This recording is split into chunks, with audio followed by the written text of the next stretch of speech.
All right, y'all, welcome back. It's Anti-War Radio. And I'm happy to welcome Eric Margolis back to the show. He's the author of War at the Top of the World, An American Raj, Liberation or Domination.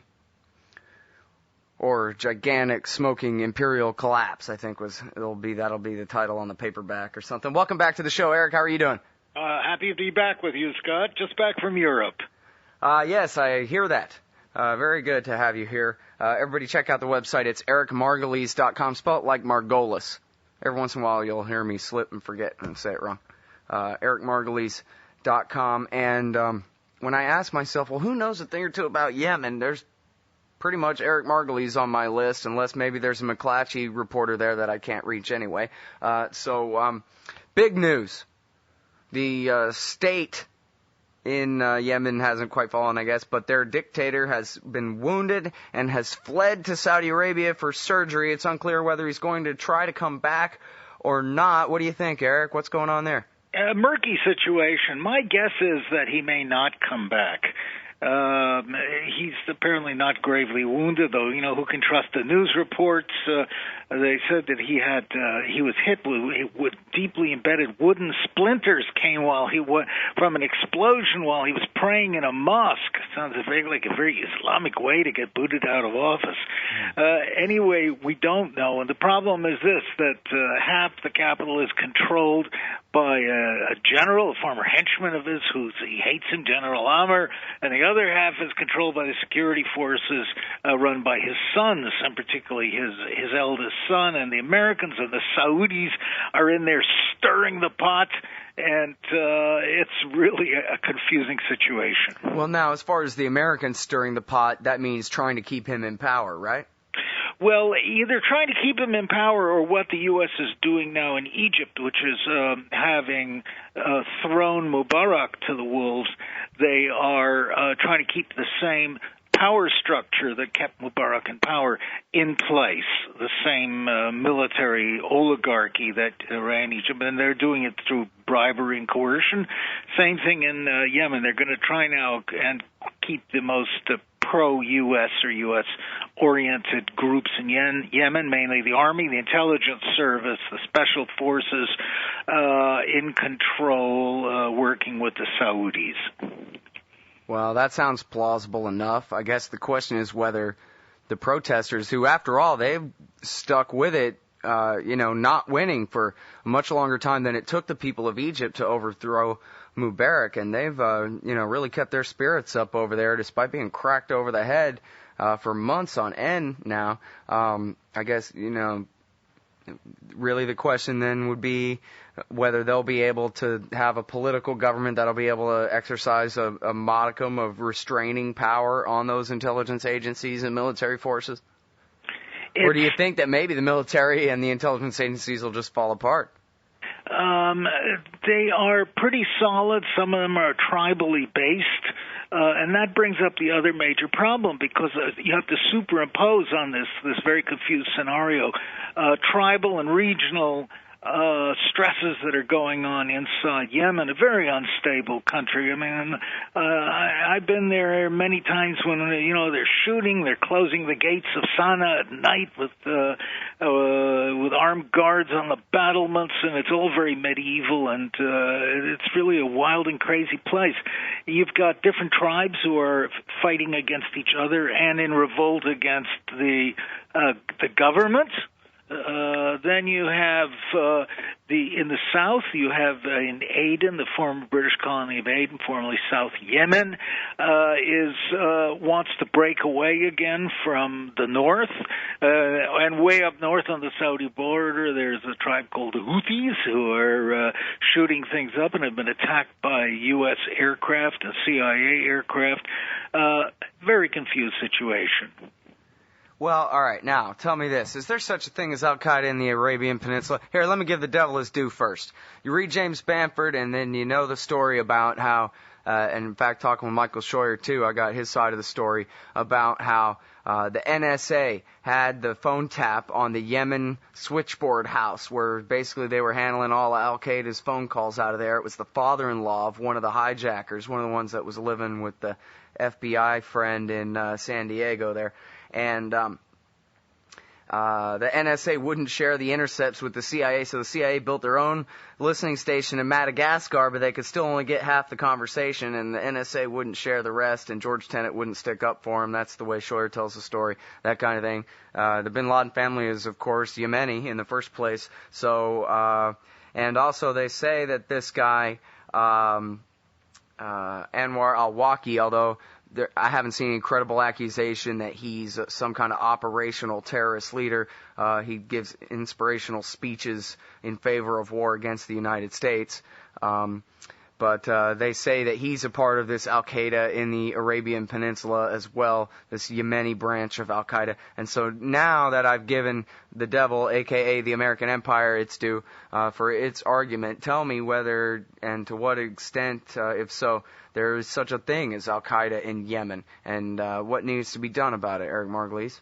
There is. There are a bunch of guys who are very anti-American, who want to drive the American influence and really de facto imperial influence out of Yemen and out of the Arabian Peninsula, which was bin Laden's goal. And now when you say a bunch of guys, how many is a bunch of guys? A handful. Literally, how many is a handful? A handful, 10, 15, maybe 20. In the whole country? Yeah, maybe even less. Our multifarious intelligence agencies and security agencies, anybody who's anti-American, who doesn't agree with the big picture, is al-Qaeda or terrorists. So of course you see terrorists everywhere. But in fact, what's left of the al-Qaeda, and the al-Qaeda in the Arabian Peninsula was never an organic part of al-Qaeda based out of Pakistan and Afghanistan. It is a group of militants who simply adopted the name, as happened with al-Qaeda in Iraq and al-Qaeda in the Islamic Maghreb, that is in North Africa, and took the name. They're really a boogeyman. And there's this Awaki guy is a big mouth. He's a loud mouth who loves attention. But aside from that, the U.S. by trying to attack anybody it deems to be an enemy is creating more enemies than it's eliminating. Yeah, well, that certainly seems to be the case. And, I can't get out of my head out of the whole 7,000-word thing it was in this New York Times Weekend Magazine article that came out, I guess, last summer or something, where he talks, basically, you got to get to the end of the thing before you really get to the point that there's hardly such a thing, and the more we fight it, the more we make it, and probably staying out of Yemen would be a good idea. And if there was ever such a thing as a hornet's nest full of humans, this is it, and we ought to back off. But he also says in there that he talked to this villager and said, so what do you think about, I don't know, Reaper drone strikes in Yemen or something? And the guy said, what's Yemen? He'd never heard of Yemen in whatever language you tell it. He said, all I know is I pay money to my local warlord, and his name is Davis or whatever, and I pray to Allah up in the sky. I've never heard of Yemen before. This is the land that we got to invade to protect ourselves from in some sort of preemptive, at least Reaper drone, CIA, JSOC teams on the ground, I'm sure, type strikes here. Yeah, they are there. We have been operating for quite a while in Yemen, which I know from my personal experience is a mystifying country. Very few people understand it. And, there's no real, it's like in Pakistan. There's a government in the capital, Sana'a, but the government doesn't really control very much. And everything's left up to local tribes and warlords and bandits and this type of thing. So trying to impose any kind of government is very difficult. But on the other hand, these, Yemenis like the Pakistanis are not stupid. They say, tell the Americans that they're terrorists just around behind the next building, and the money will fall from the sky. Sure. And it sure does. Yeah, along with the cluster bombs. All right, well, we'll be right back with Eric Margolis. EricMargolis.com's website. You can also read him at LouRockwell.com. The book is American Raj. That's your Amazon. All right, y'all, welcome back to the show. It's Anti-War Radio. I'm Scott Horton, and I'm talking with Eric Margolis once again. His website is ericmargolis.com, also writes at LouRockwell.com, and we're talking about Yemen.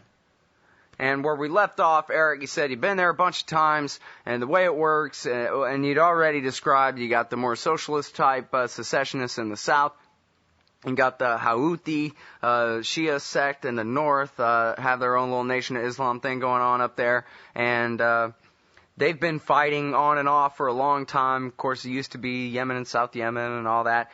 Seems like you say the president really only controlled Sana'a and basically amounted to the tribal leader of that city, and everything else is up to tribal leaders everywhere else. But it seems like these people protesting over all this time have been very concerned over who's the mayor of Sana'a, if that's really what his job was.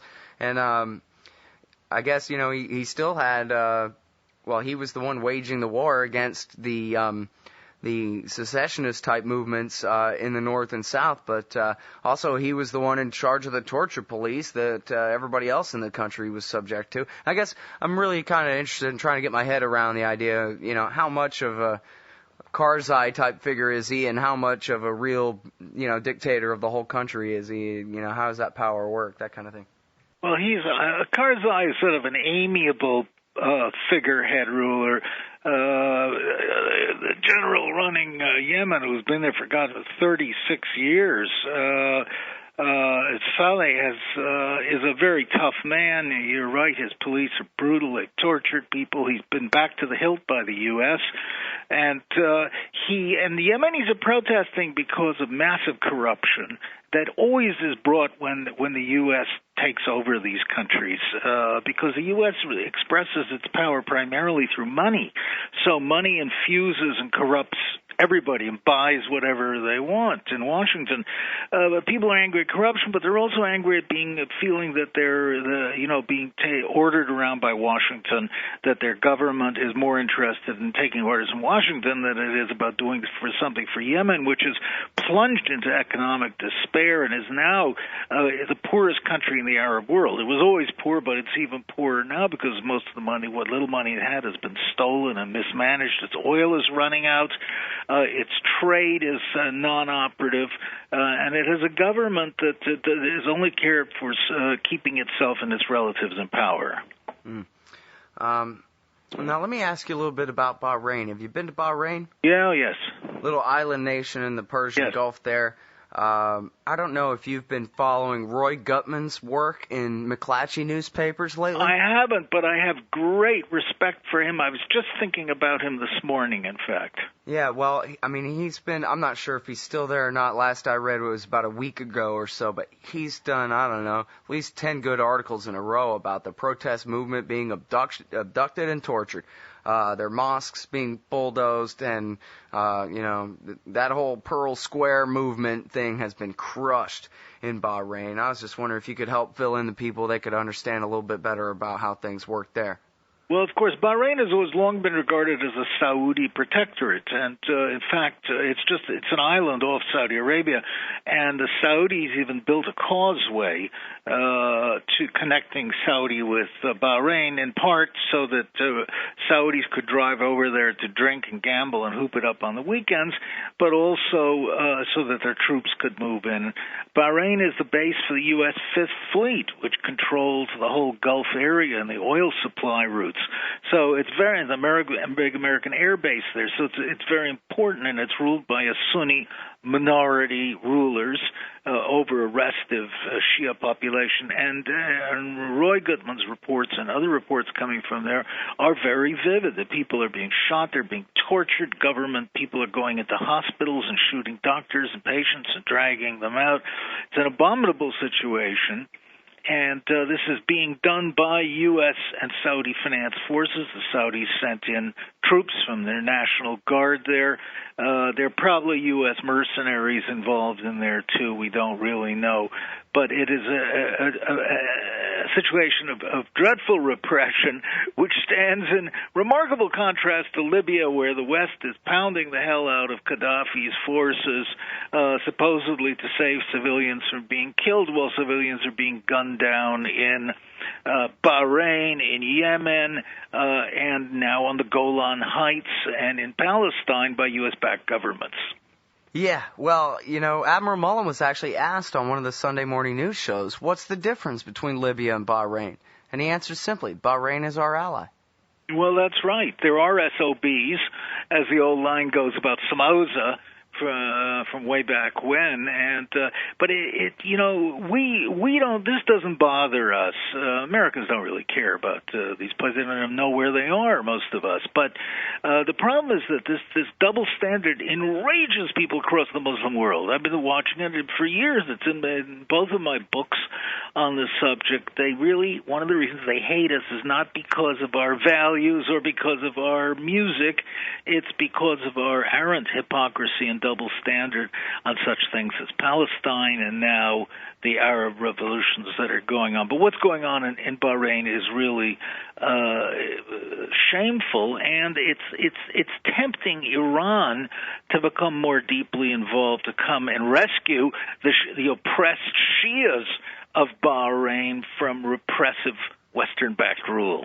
Yeah, well, to paraphrase Bill Hicks, that was my hoot of the week last week or the week before, I forget, where Barack Obama accused the Iranians of hypocrisy in supporting the protest movement in Bahrain when they put down their own protest movement. And I thought, wow, really, this is Mr. Three-Dimensional Chess, so smart that he's going to get everything done and whatever, and he can't even just see one checkers move ahead in that argument, that who's the hypocrite, Mr. Democracy, supporting the monarchy, acting just like the Iranians, putting down their protesters. Come on, man.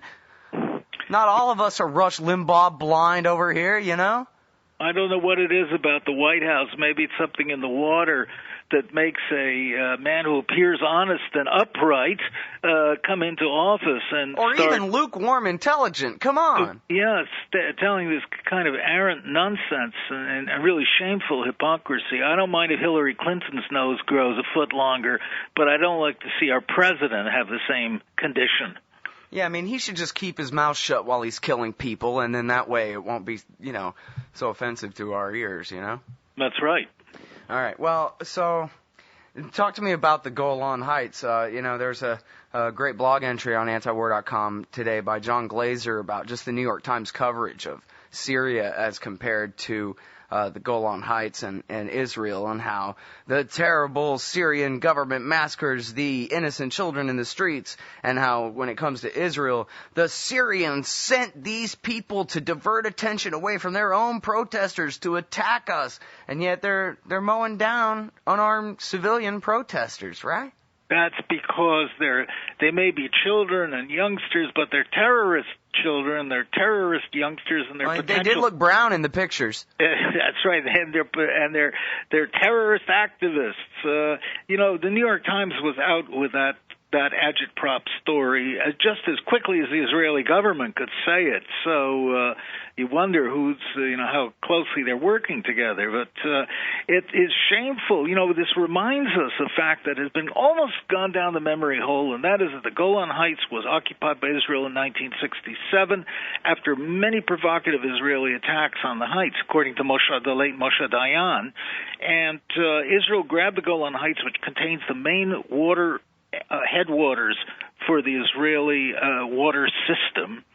It puts Damascus in range of Israeli artillery, and it has absolutely commanding strategic value. It occupies it illegally. It drove out between 100 and 250,000 Arab and Druze residents. It took the capital. I've been there. I've been over every inch of the Golan Heights. The capital was bulldozed by Israeli bulldozers, completely destroyed. It's 250,000 refugees ethnically cleansed from the Golan Heights. Israeli settlers moved in. Israel has virtually annexed Golan. There's no way it's going to give it up. It doesn't even want to hear about the Golan Heights, and that's why it's so annoyed that these demonstrators came on the border and suddenly reminded the world that Israel is holding this area in violation of UN mandates. Yeah, well, and annoyed enough to hold their fully automatic triggers down, too, it sounds like. Well, that's good. You see, those are bad Arabs, and they have to be shot for the sake of security and stability. However, then there are good Arabs who are demonstrating against people we don't like, and if they get those shot... same people, when they are facing the other direction, protesting against Assad. Well, it's a very tricky situation. That's why one has to be diplomatic about Right. All right, great. Great place to leave it. Thanks very much for your time, Eric, as always. Really appreciate it. Cheers to you, Scott. All right, everybody. That's the great Eric Margolis. EricMargolis.com. That's the show for today. See you tomorrow. Anti-War Radio.